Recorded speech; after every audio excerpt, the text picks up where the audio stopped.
This is so fun. I love this. I'm sorry, I had to hold, the laugh when you were talking about rats chirping. Yeah, but it's okay. You don't need to hold it back. You go ahead and laugh. It will be disturbing. Okay.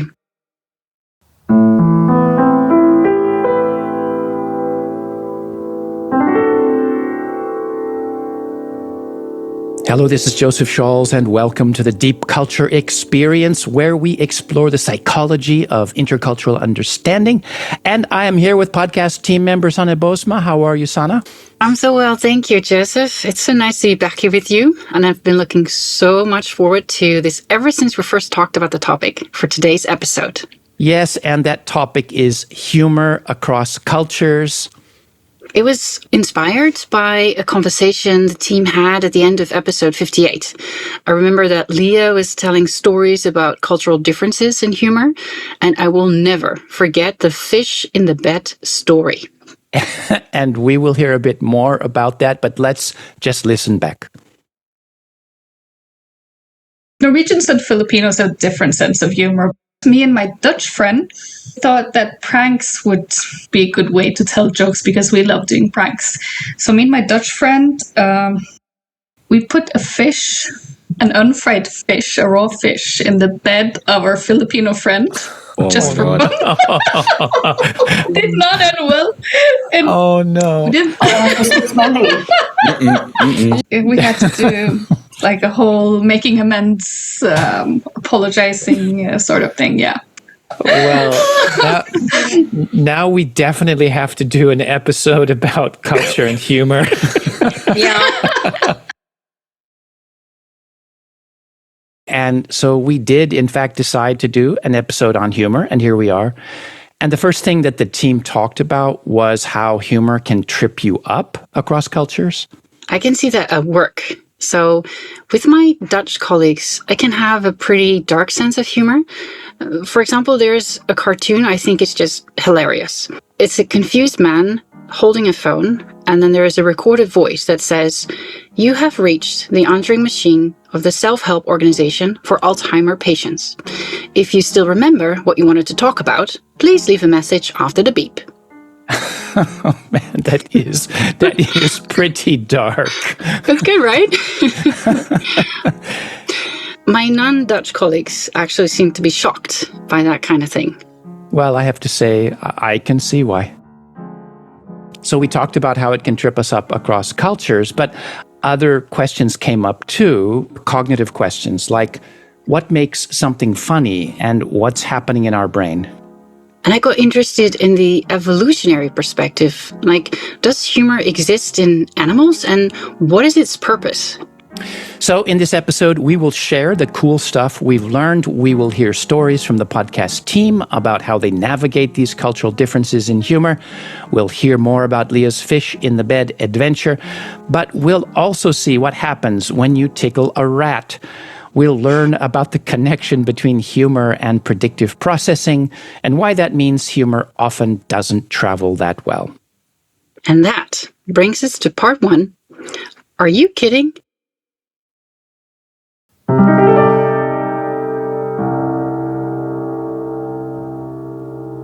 So when we first had a conversation about doing a humor episode, I wasn't sure how deep this topic is, what we could say about it.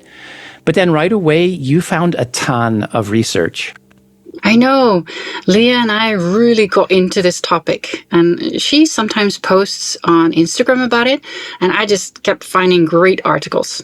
And I love the titles of some of these articles, like First They Scream, Then They Laugh, The Cognitive Intersection of Humor and Fear. And then another one I liked was The First Joke, Exploring the Evolutionary Origins of Humor. I don't even know why these serious articles sound so funny, but they do. Another one was Laughter, Bonding, and Biological Evolution, and that was published in the European Journal of Humor Research. So we've got serious research in a funny-sounding journal.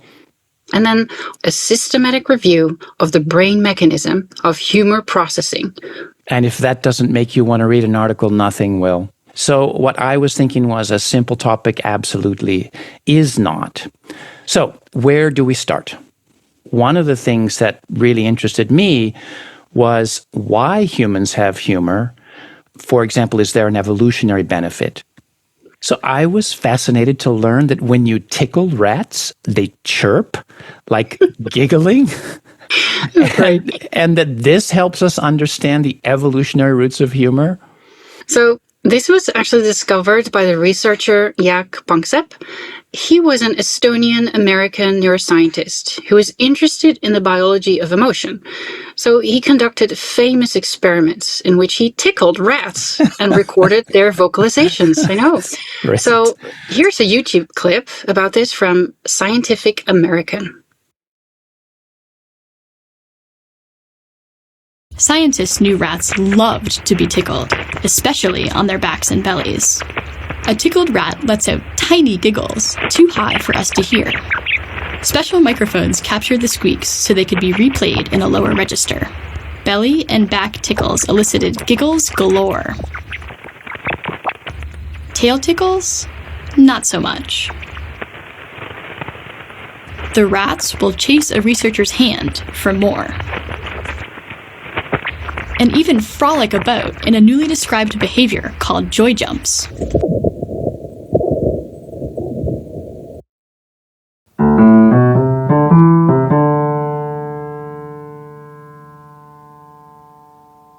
I just love the idea that a neuroscientist thought of tickling rats and recording them. I did wonder, so they're calling these vocalization giggles, but can we really call them giggles? So that's a really good question. There was also a lot of skepticism about Jaak Panksepp's work at first, and for that same reason. So people said that he was anthropomorphizing, but the science has moved in this direction. So how do we know that these chirps are actually related to laughing or to humor? Rats are social mammals, and these chirps indicate positive states. So they seek out tickling, they even anticipate it, and so they chirp when the tickling hand approaches. And it reminded me of how children love to be tickled. That's so true. So when you tickle them, rats chirp and children giggle. It signals play and that the interaction is not a threat. Being tickled is a form of stimulation. It's unexpected, but not harmful.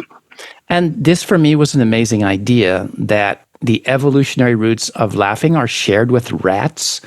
And I looked it up, and we have a common ancestor with rats, something like 90 million years ago. So that means our tiny mammal ancestors may well have been giggling when they were hiding from dinosaurs. And we find it in primates as well. For example, chimpanzees produce laughter-like vocalizations when they are tickling, chasing, or mock fighting. So it signals play. It doesn't lead to aggression, and it even sounds similar to human laughter. So let's hear some primate laughter. This is from a BBC documentary about bonobos, a close relative to chimpanzees.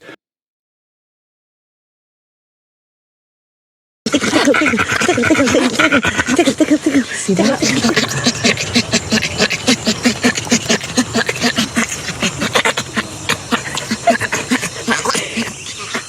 That face.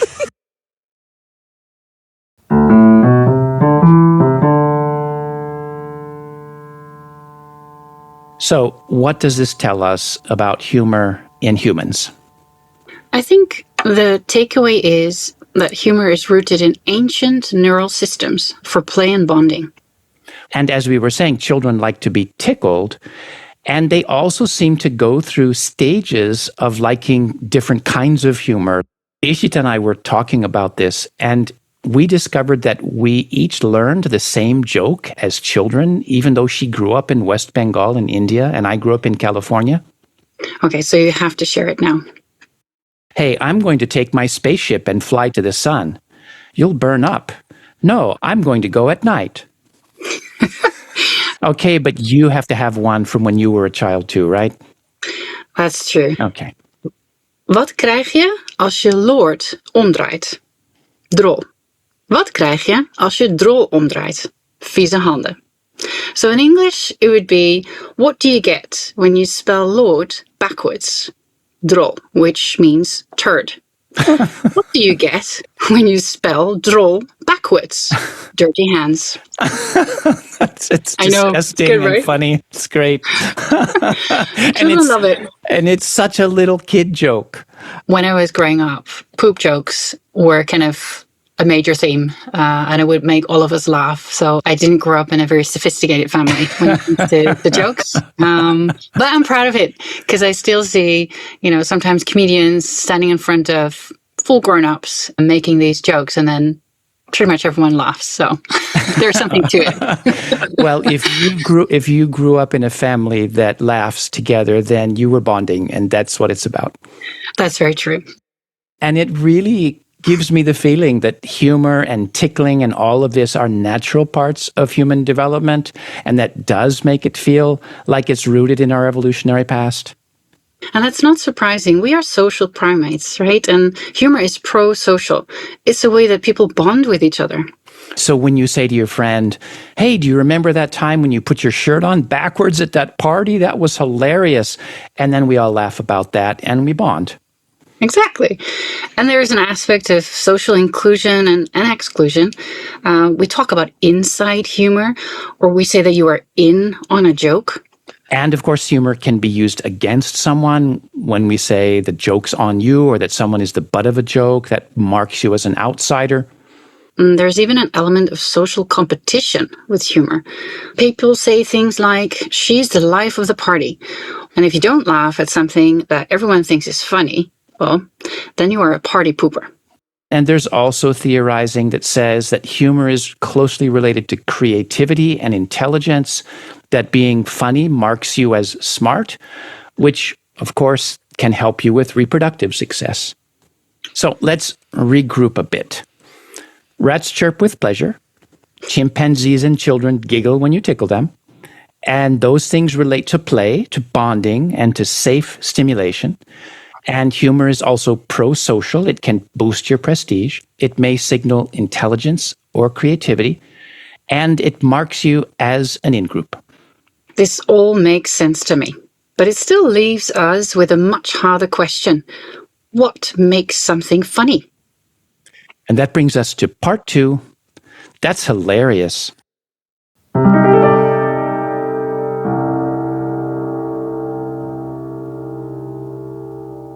So, what makes something funny? What is the cognitive trigger of humor?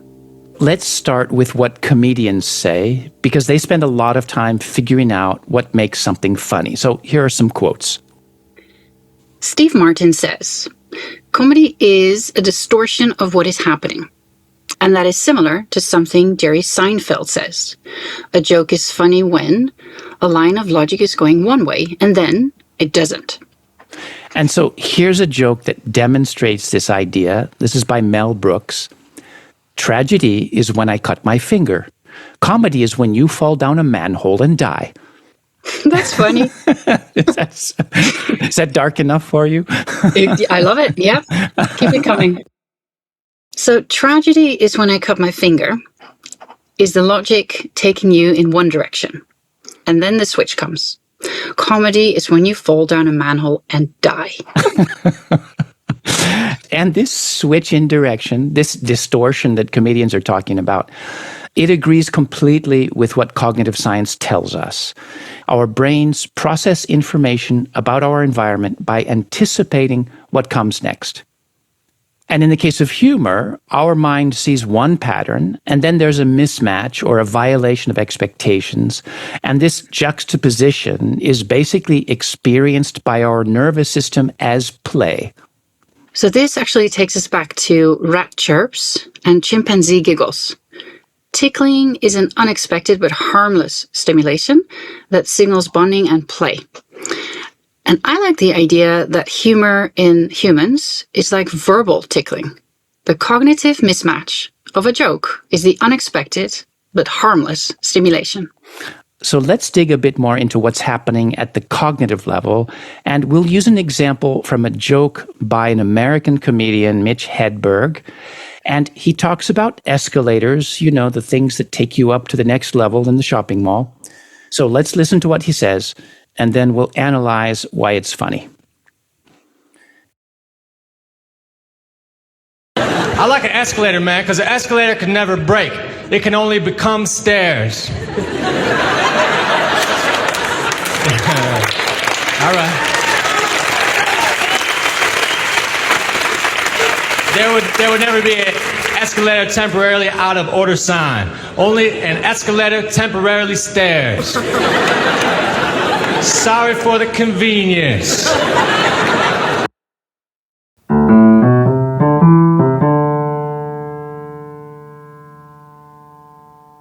So, what's the pattern mismatch we were talking about? So first he creates anticipation, which comes from a mismatch. He says, I like an escalator because an escalator can never break. But we think, well, of course it can break. Then he resolves that mismatch by saying it can only become stairs. And that creates an incongruous picture in our mind. Let's call it a playful picture of an escalator that isn't moving. It's broken, but the logic is twisted. It's not broken. It's now stairs. It's not broken. It's now stairs. I still find it funny, even repeating it. I do feel we owe Mitch Hedberg an apology here, because the moment you have to explain a joke, you've already kind of ruined it. Yes, sorry, Mitch. That connects well with what's next, which is understanding why humor can be so cultural. Everything depends on anticipation and mismatch. So it relies on sharing the same expectations about a situation. So let's give an example of humor that is grounded pretty heavily in Japanese cultural expectations, as explained to us by podcast team member Yuto Aki. Japanese comedy is highly diverse, but there is one key feature that stands out: the boke-tsukomi dynamic.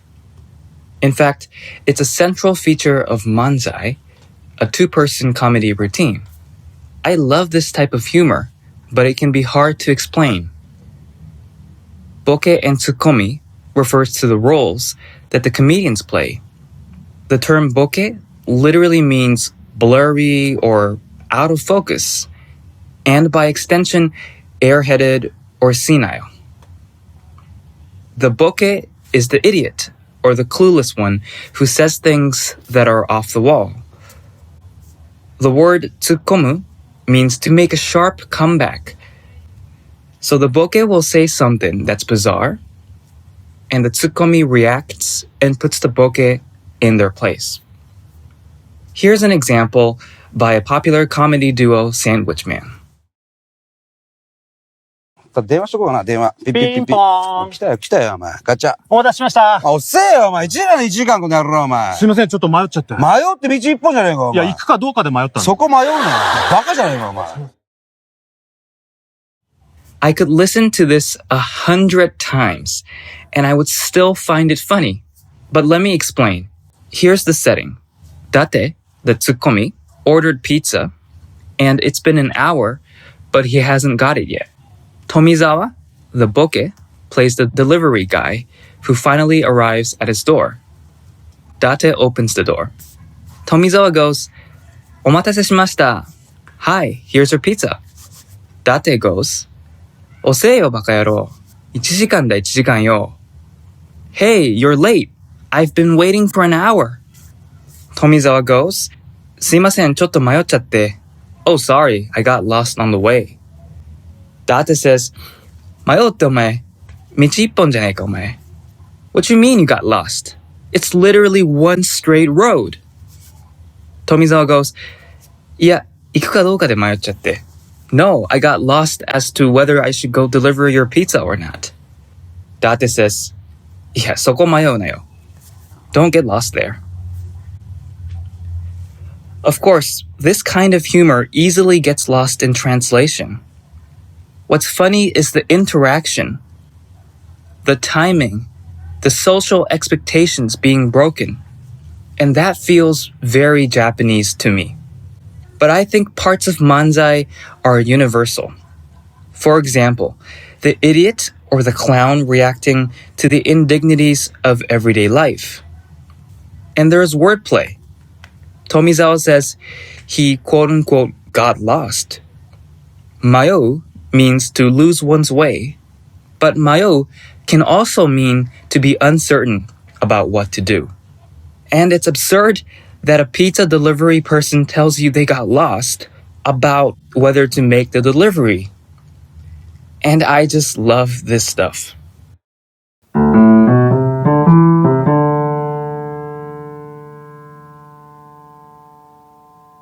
So, Joseph, you've lived in Japan for many years. Is Mansai funny for you? Well, I have to say I listened not only to this clip, but to a whole routine that this comedy duo does. And I'm sorry, I just don't find it very funny. It is very much about social expectations. Sometimes it just feels silly to me. Other times it feels rude, like the last line that Yuto explains, Soko mayonayo. It's like a pretty rude way to say that. But I guess for Japanese, it seems rude in a funny way. Then on the other hand, we participate in all kinds of communities.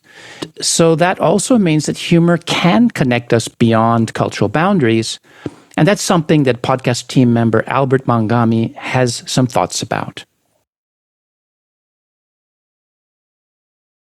It's easy to notice when humor doesn't work across cultures.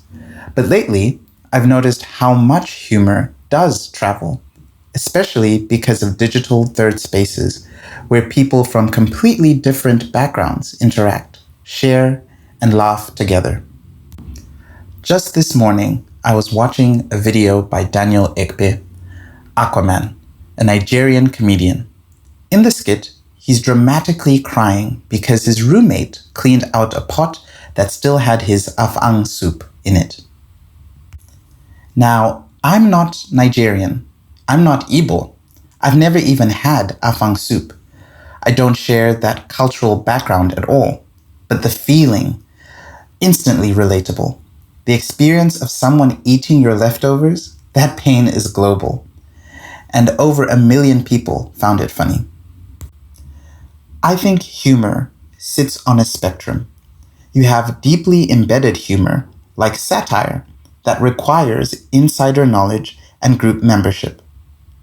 On the other end, you have humor based in shared human universals, like food, relationships, awkwardness. I like to think that globalization can expand the middle ground, creating networks of shared knowledge and bringing us humor that works because we are all human.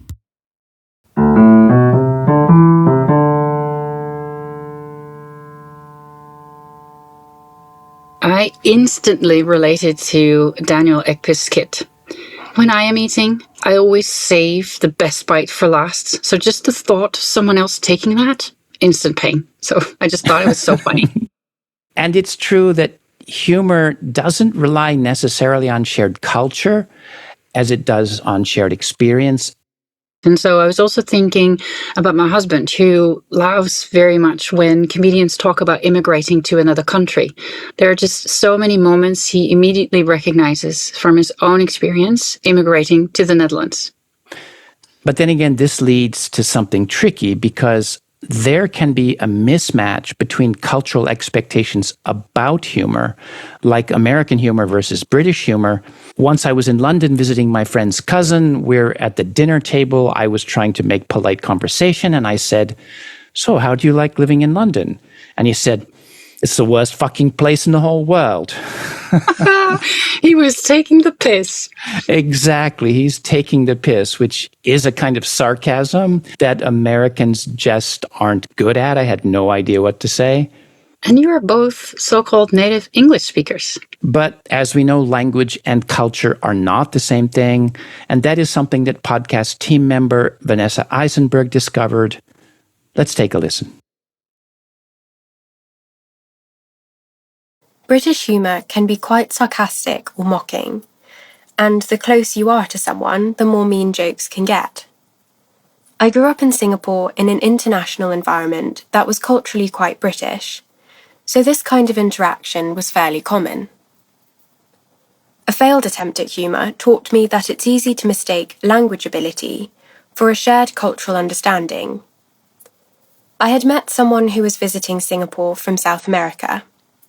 We hit it off immediately, and I fell into a light, teasing dynamic with them. As we got to know each other better, I grew more comfortable, and my jokes became sharper. At one point, they were telling me about a bad habit their relative had, and I laughingly replied, "Wow, no wonder they don't have a wife yet." They pushed back, saying I was being too critical. I thought it was all part of the game.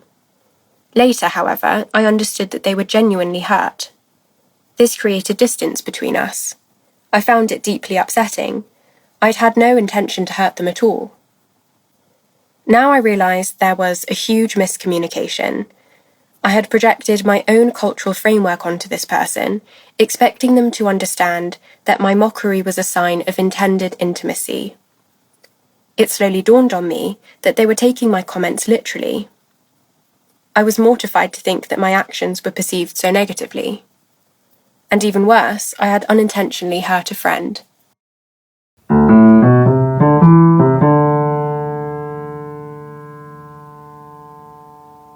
So this story is really sad. I mean, this person totally misread her intention. And a lot of cultural bridge people have experienced this. But there's a good side too. Foreign experiences can add to our toolbox of humor. We can learn new ways to find things funny. And podcast team member Leah has had to do that. She grew up in Norway, but lived for many years in the Philippines. She's a fluent Tagalog speaker. Let's listen. Filipinos are brilliant when it comes to humor. They laugh more openly than we do in Norway. For years, their national slogan was, "It's more fun in the Philippines." You would find a bakery named Bread Pit, or a place selling fruit juice called Juice Kidding, and even a restaurant selling Jesus fries. One Filipino friend told me, "When someone gets hurt, we laugh first before helping, because it's funny." Once she and a friend had a car crash. The car was wrecked, and they had to go to the hospital for checkup. When they came back home, they were laughing hysterically. When I lived in the Philippines, I hung out with Filipino and foreign friends. We spent a lot of time joking around. There were big cultural differences. If an American tripped and fell in front of a group, the Europeans and Filipinos would laugh. It's like we're saying, "It's not serious and you're okay." There's a feeling of we're all in this together. But the American would feel offended. I think they expected sympathy. Making fun of physical appearances or personal qualities is also common in the Philippines, like laughing at someone gaining weight. Even now, I have a friend whose nickname is Chubby, and this would be completely unacceptable in Norway. Communication in the Philippines is indirect, and people sometimes use jokes to get the point across. Joking is seen as a way to protect the friendship. It can also mask pain. If a friend is joking a lot, it might mean that they're going through a struggle. These differences did get me into trouble. In Norway, playing pranks is a common form of humor. So me and my Dutch friend decided to put a dead fish under the pillow of our Filipino friend. They didn't find it funny. We had to repeatedly apologize and make amends. I've learned that there are many ways to be funny, but you have to be careful. The differences can trip you up, like when you put the fish under someone's pillow.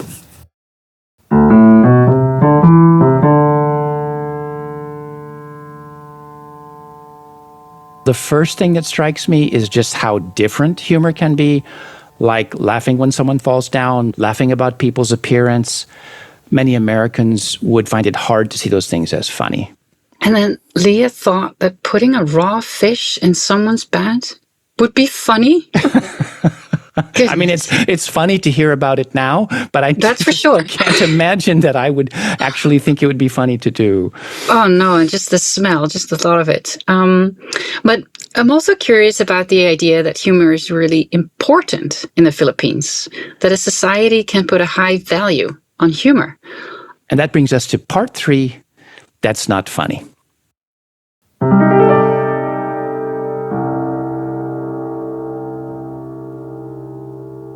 There is research into cultural differences in humor. For example, here's a quote from one review article. Compared to North Americans, East Asians tend to hold less positive and more ambivalent attitudes towards humor and rate themselves as less humorous. Whereas North Americans commonly use humor as a form of catharsis to mitigate negativity in life, East Asians are less inclined to do so. But I think it's a lot more complex than that. These samples were very limited. A lot of the research is between East Asia and North America. And this is asking about attitudes towards humor, which is not the same thing as how humor is used. But there's something else I'm interested in, and that is how culture is used to create an us versus them, sometimes in a good way and sometimes not. And Leah shared her perspective on this. Let's take a listen. In Norway, Sweden, and Denmark, we grow up with a lot of jokes and friendly banter between our countries and cultures. Many of these jokes follow a familiar pattern. When told by a Norwegian, the Norwegian comes out looking good, the Dane, neutral, and the Swede a bit stupid. For example, once upon a time, a Norwegian, a Dane, and a Swede were out walking in the forest. The Norwegian was deaf, the Dane was blind, and the Swede was paralyzed from the waist down and used a wheelchair. After a while, they came across a magical cave where each of them could have one wish granted. First, the Norwegian went in. After a while, he came out and exclaimed happily, "Guys, I can hear!" Then the Dane went in and came out just as pleased. "Guys, I can see!" Finally, the Swede rolled into the cave. After a while, he came out and shouted, "Look, guys, new wheels!" Foreigners may interpret this as disrespectful or even hateful, but we grew up with jokes like this. It feels to me that we are like siblings who tease each other, but absolutely help and protect each other when needed. And of course, Norwegians know that Swedes tell the same kinds of jokes at our expense.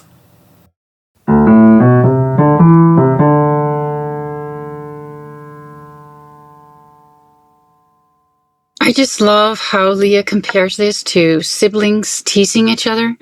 It reminds me of the Dutch Belgenmoppen. So these are jokes about Belgians being naive or less intelligent. And of course, Belgians have their own Nederlander moppen, where the Dutch are portrayed as frugal and arrogant. So humor can create both distance and connection at the same time. That's something that Ishita Rai has given some thought to. Let's listen. India is a diverse society. It is also a hierarchical society. Everyone has a place and nothing is equal. What role is there for humor in a place where inequity is as inescapable and toxic as the air you breathe?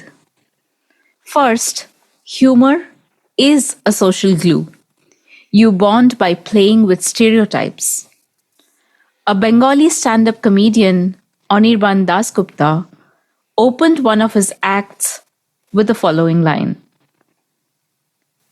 My daughter is half Bengali, which I think is the maximum Bengali one should be. But humor can also be weaponized. I grew up hearing countless jokes about other Indian languages. Hindi is weird because of how you conjugate verbs. Tamil sounds like you have pebbles in your mouth. Bengali sounds like you have a Rashogolla, a ball-shaped Bengali sweet in your mouth. Konkani is fisherman's Marathi. and on and on. Casually poking fun at other communities was normal. Is this humor? Is it harmless? Indian stand-up comedian Varun Grover talks about the power dynamics of humor in India. If you are talking to someone in power and there's this power dynamic, so you're punching up, which is the basics of comedy. You have to punch up. And what is punching up? Basically, you are making jokes of people who have a choice and who have made the conscious choice. And you can talk about the choice. As a comedian, you should not, I feel, punch down. And punch down is basically making fun of things people don't have a choice in, skin complexion or obesity or the religion they are born in or the family or the caste or whatever. There are so many indicators where we don't have a choice. We are there and we are born into it, or life has thrown us into that. I find humor like this to be empowering. Again, Varun Grover. Comedy or satire specifically, or humor, which is our stand-up comedy world, connects with people because everyone is angry or dejected or somehow frustrated with the system, and there are so many systems that control us. And the moment you give voice to that, it connects with people, it empowers me that yes, this system, which feels like super powerful and all controlling, still there is a small needle. It won't, bring the castle down, but I can probably slowly be like, okay, I'm this powerful. I'm also powerful in a very small manner, but I have that. And I'm doing it non-violently. I'm doing it politely. I'm doing it in the most, respectful language.